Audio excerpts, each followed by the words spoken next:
Mary, where's Jack? He'll be right in. He's in the next room sending a telegram. Oh, he's been in there 10 minutes. What's it all about? I don't know. Jack said it was none of my business, so let's open the door and listen. Oh, I wouldn't do that, Mary. It isn't cricket. We're not in England now. Open it up, Mary.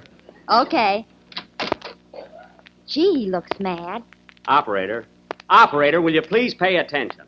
I asked for Western Union, and you gave me the Plumbers Union 3 times. I did? Yes, I'm not a plumber. I don't know a plunger from a trombone. Now, will you please get me Western Union? All right, handsome. Handsome? Well, you can't even see my face. Well, I can dream, can't I?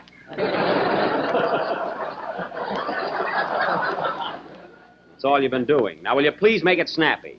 Just a moment, I'll let you talk to information. Look, I don't want to talk to information. For goodness sake, you can talk to the girl. You don't have to marry her. Look, miss, I'm in a hurry. Will you please get me Western Union? Okay. Gee, that guy fights with everybody. Especially on telephones. Quiet, you two. Here's your party. It's about time. Hello? Western Meat Market. What's your order, please?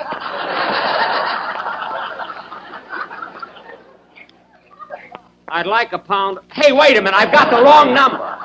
Operator. Number, please. Look, operator, this is Old Faithful talking. Now, if it's all right with you, I'd like to send a telegram. Oh, you want Western Union. Yes, and congratulations. This is the longest conversation since Cohen on the telephone. Now, look, operator, it's the last time I'm going to... Hello, this is Western Union. What? This is Western Union. Well, for heaven's sake, it's sure good to hear your voice. How are you? Oh, hello, Joe. When did you get in town? I'm sorry, miss, but I'm not Joe. Look, I want to send a wire to Fred Allen, New York City. Oh, so that's the big mystery. This ought to be good. Did you get the name, miss? Fred Allen. Allen, how do you spell it? A is an anteater, L is in liar, another L is in leech, E-N. Now, here's the message. Dear Mr. Allen, heard your program again last Wednesday, and this is your final warning. Oh, did you hear him, too? I thought I'd die when he said Jack Benny was a male impersonator.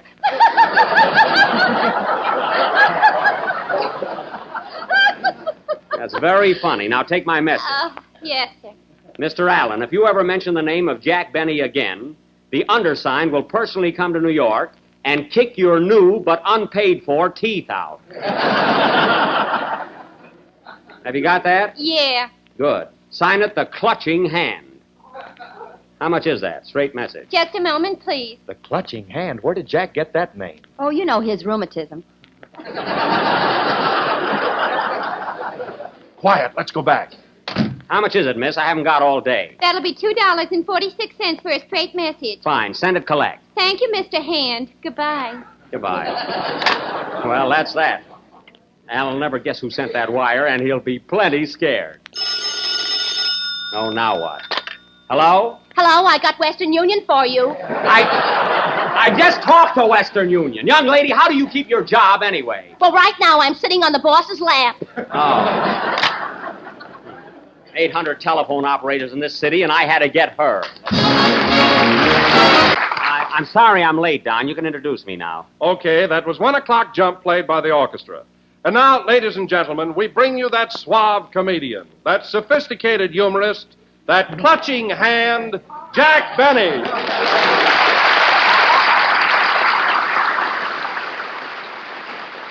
Thank you. Hello again. This is Jack Benny talking. Clutching Hand. Don, what's the matter with this gang anyway? Can't I even make a telephone call without everybody eavesdropping? Well, Jack, it really wasn't my idea. Oh, it wasn't? No, I thought of it. You know me. I'm just a spy at heart. Oh, you are? Well, listen, Matta Harris.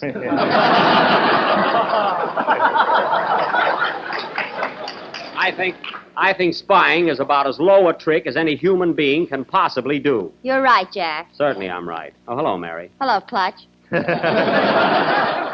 Oh, you, too, huh? Well, if you want to know something, Mary, you're nothing but a little snoop. Well, at least I never sign a fake name to a telegram. Yeah, where did you get that Clutching Hand stuff? Phil, it so happens that was my nickname when I was a kid. Everybody used to call me Clutching Hand Benny. Why? Because I never had a belt for my pants.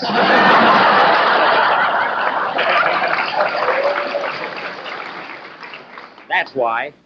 Are you satisfied? Well, I got the impression you were trying to scare Fred Allen. Did you hear him Wednesday night? Yes, I heard him.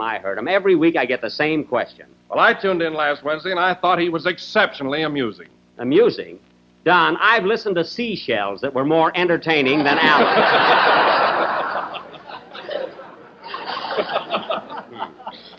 And another thing, to hear Alan talk, you'd think I was a weakling and a coward. That's right, the Daily Double. Why? And you know, Jack, there isn't a week goes by that Alan doesn't mention how tight you are. He says I'm tight. He's a fine one to talk. Any man that'll tar and feather his straw hat so he can wear it in the wintertime. Well. No kidding, Jack. Is he really that stingy? Stingy, you want to hear something, Don? I went over to his house one day and caught him painting cheese on mouse traps. Isn't that awful, Mary? Starving a poor little mouse. Well, I never saw a fat one in your house. Is that so? I've got several with double chins. Anyway, let's drop Alan and talk about something a little more pleasant. Well, speaking of something pleasant, I've some good news for you, Jack. You have? What is it, Don? Well, Phil tells me he's not going to leave our program after all. Really? Why, Phil, what caused this sudden change in your plans? Well, Jack, I thought the whole thing over. And after all, you've always been a regular guy with me. Mm-hmm. And you're a pretty sweet fella to work for. Mm-hmm. And besides that, I had a little trouble with my sponsor. Oh, I thought it was something like that. What happened between you and the Bubblegum King there? Well, just as we were signing a contract where I was to direct the 90-piece symphony orchestra, they threw a net over him. Oh.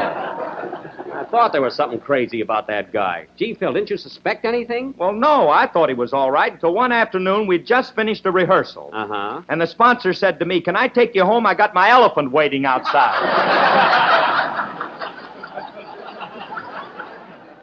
An elephant? He must have been batty. Say, Mary, you had lunch with him a couple of times. Didn't you notice he was nuts? I'll say, he used to order fruitcake and laugh at it. Well, Phil, all I can say is I hope you've learned a lesson and be satisfied to work for a nice fellow like me. Oh, hello, Kenny. Hiya, Jack. Say, Jack, you want to hear something funny?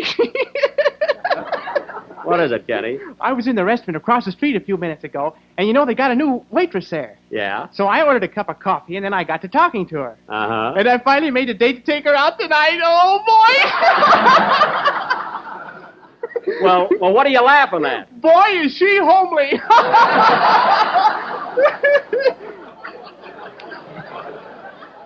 You certainly pick 'em, Kenny, so you dated her up, eh? Yeah.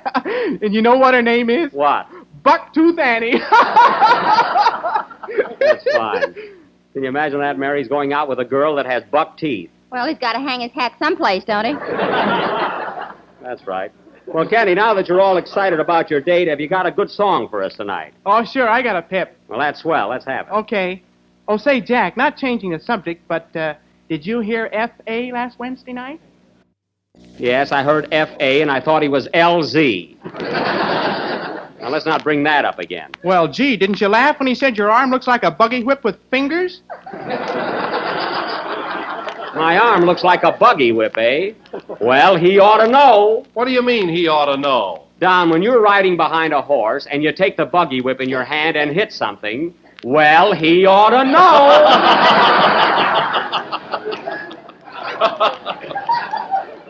And now, Kenny, if you're ready, you may go ahead with your song. Wait a minute. Come in. Telegram for Jack Benny. Right here, boy. It's collect. Okay. Wait a minute, Mary. Don't touch it. That's from Fred Allen. Send it back, buddy. I refuse to accept it. Well, I refuse to be surprised. Goodbye. Well, Allen isn't going to catch me napping. Sing, Kenny. Imagine trying to hook me for a collect telegram. That was Please Come Out of Your Dream, sung by Kenny Baker, who never will. That was really beautiful, Kenny. Gee, some night I wish you'd sing 5 or 6 numbers on our program. I better get 5 or 6 checks, too. All right, Kenny, I was just paying you a compliment. What a gang. And now, ladies and gentlemen, for our feature attraction tonight. Some compliment. And now, ladies and gentlemen, for our feature attraction tonight, we are going to present our version of Paramount's famous Chinese picture, Hop Along Cassidy. Now, I will play Hop, Mary will be Lung, and Kenny will... Pardon me, folks. Come in. Oh, it's you. Hello, Aubrey. Hiya, Chief. Everything's okay outside. How's it going in here? Oh, everything is fine, Aubrey. Just keep your eyes open, that's all. I got you, Chief. Ready to go home now? In a little while. Oh, fellas, this is my bodyguard, Aubrey Mulligan. Your bodyguard? Yes, I just hired him today. My goodness, Jack, what do you need a bodyguard for? Somebody's got to help him find his glasses. That's not the only reason, Mary. I figured that Alan might send some thugs out here to get me, and I want to be ready. Thugs, eh? Then you're not scared of Alan personally, is that it? Listen, Phil. Why should I be scared of a fella who's so frail that he has fainting spells at least 3 times a week? Fainting spells? Yes. You know how Alan talks through his nose? You think that's adenoids, don't you? It is adenoid. It is not. That obstruction in his nose is built-in smelling salts.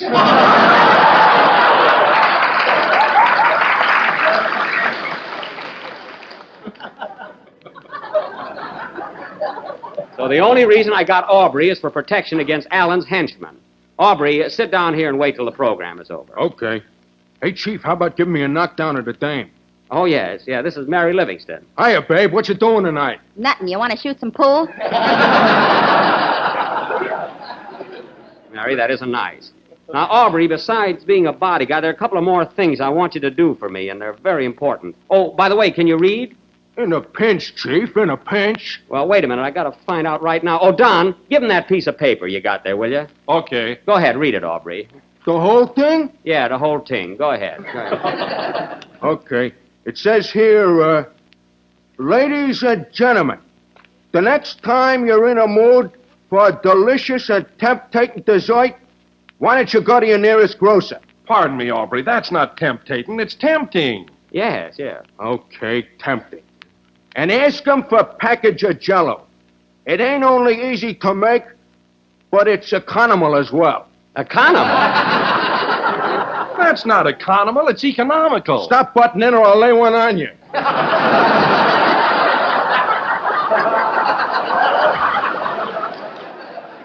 Now, Aubrey, control yourself. Okay, Chief. It ain't only easy to make, but it's economical. You want to make something out of it?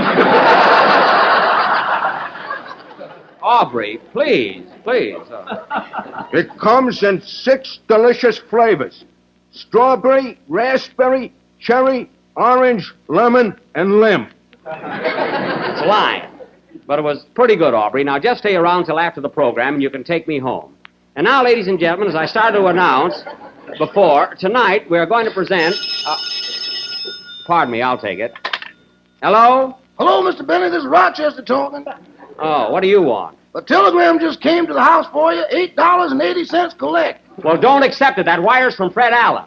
He sent it to me for a gag. Well, he must be laughing now. I paid for it. Paid for? Where did you get $8.80? I ripped open the mattress and dipped into your reserve fund. Oh, you did, eh? Well, stay away from there. Incidentally, I've been missing a lot of bills lately, so I wish you'd stop making my bed with a vacuum cleaner. Now, keep the telegram. I'll read it when I get home. Okay. Oh, now hop in the car and pick me up. I'll be ready in about 15 minutes. I ain't going near that car, boss. Why? What's the matter with it now? Well, every time I step on the starter, the headlights change places. Oh, are they doing that again? Well, what happens when you use the crank? Coffee comes out. Now, that's just a big lie. Well, never mind. I'll take a cab home. Okay, so long, boss. So long. Oh, say, boss, I think you better come home right away. Why? Is there anything wrong? Well, there's a man been prowling around the house all day, and now he's in the backyard. In the backyard? Oh, I get it. I'll be right home, Rochester. In the meantime, do something to keep that man there. Shall I throw him some silverware? No!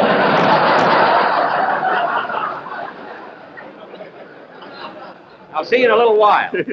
Say, fellas, I'm going to run along now. Rochester tell me there's someone prowling around my backyard. I bet Alan's got something to do with it. That's what I think. Come on, Aubrey. Here's your chance. Okay, Chief. Wait a minute, Jack. I'm going with you. Nothing doing, Mary. There might be some rough stuff, and you're liable to get hurt. Go on. I can run as fast as you can. Well, all right. Come on. Let's go, Aubrey. Follow me, Chief. I'll take you home in my car. Okay. Come on, Mary. Come on. Gee, Aubrey, I'm all in from this walking. It was a fine place for your car to run out of gas. I'm sorry, Chief. Gee, are you sure you ran out of gas, Aubrey? Gee, the gauge said full. I said I was out of gas, didn't I? Yes. Yes. Yes. When you're out of gas, you're out of gas. I know, but I wanted to get home in a hurry. Oh, Jack, we've only got 5 more blocks. 5 more blocks, my feet are killing me. Say, Aubrey, why are we walking down such a dark street? Gee, the main boulevard is only 2 blocks away. It's more romantic here. Oh. Well, anyway, it's a beautiful night, isn't it? Yeah. Oh, say, Aubrey, I just happened to think I forgot to ask you for references. Yeah, that's too bad.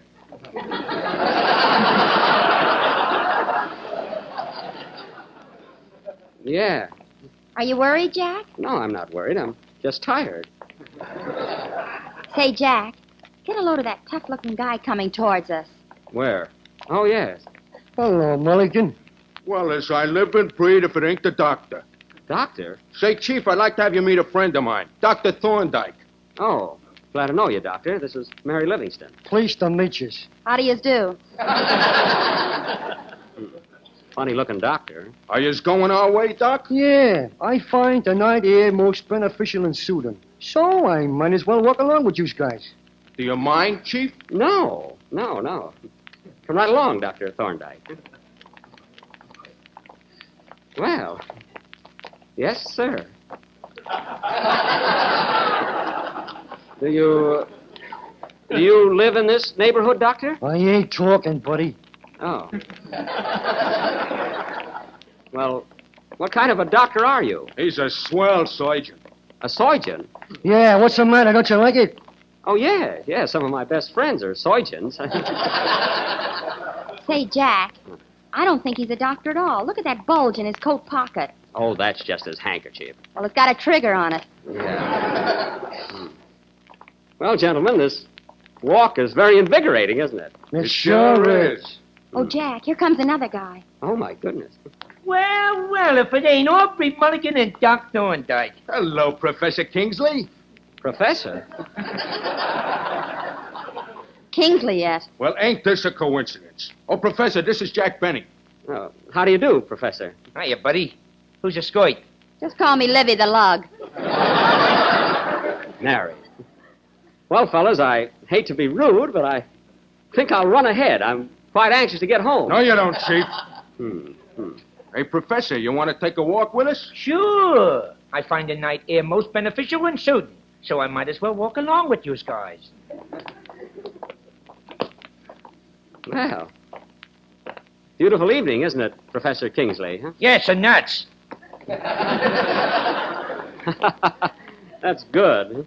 Say, Jack, get a load of the professor's cauliflower ears. Well, maybe he teaches boxing. Who knows? Huh?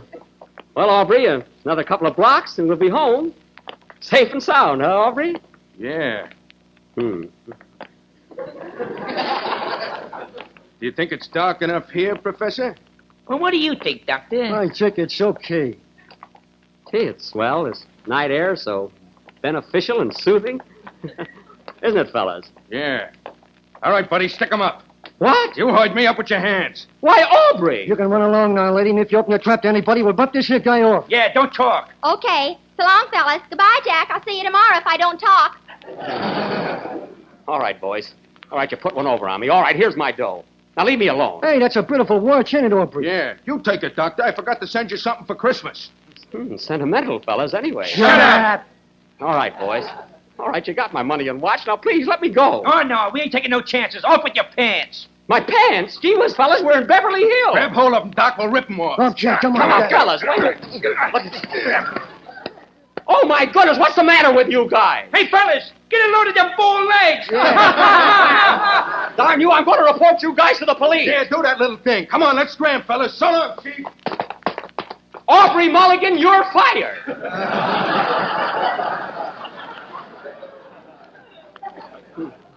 It's a fine thing. Be out in the street here in my BVDs. Oh, well, I've only got another block to go, so I'll run home. Gee, I'm so embarrassed. Hello, Jack. Hello, Barbara. Oh, my goodness, of all times to meet Barbara Stanwyck. Oh, Rochester! Rochester, open the door! It's the last number of the 19th program in the new Jell-O series, and we will be with you again next Sunday night at the same time. And now, ladies and gentlemen, I would like to take this opportunity of thanking all of my listeners, as well as the radio editors and critics throughout the United States and Canada, for the lovely tribute they paid the Jello program, members of my cast and myself, in the recent polls conducted by the New York World Telegram and the Radio Daily. So thanks again, folks, and good night.